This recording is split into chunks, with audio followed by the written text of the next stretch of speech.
Le secteur des transports est profondément affecté par la crise du coronavirus.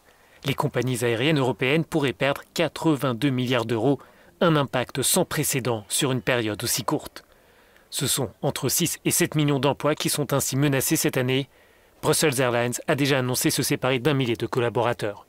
Il y a beaucoup de gens, y compris moi, qui ont peur de perdre leur emploi car ils doivent s'occuper de leur famille.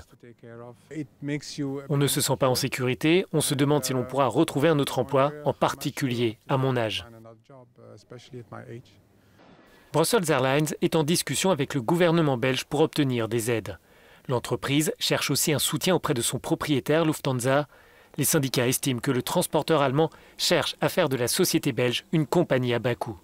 Demander de l'argent public pour transformer une compagnie aérienne nationale en une compagnie low cost, il faudrait que les pouvoirs publics y réfléchissent, fassent un petit peu attention quand ils prêtent de l'argent public et quand on prête de l'argent public, qu'on ne le prête pas pour que ceux qui reçoivent l'argent en fassent n'importe quoi.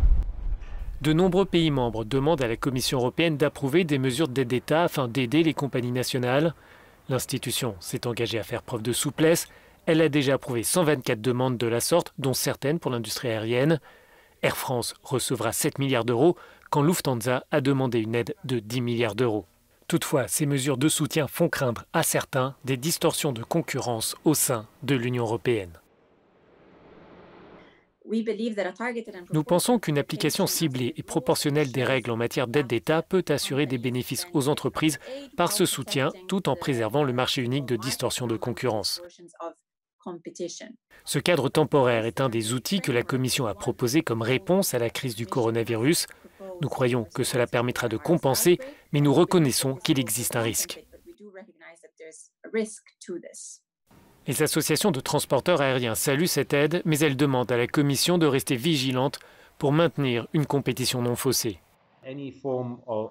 Toute forme d'aide d'État ne doit pas entraîner une distorsion du marché. La Commission européenne a donc un rôle très important à jouer.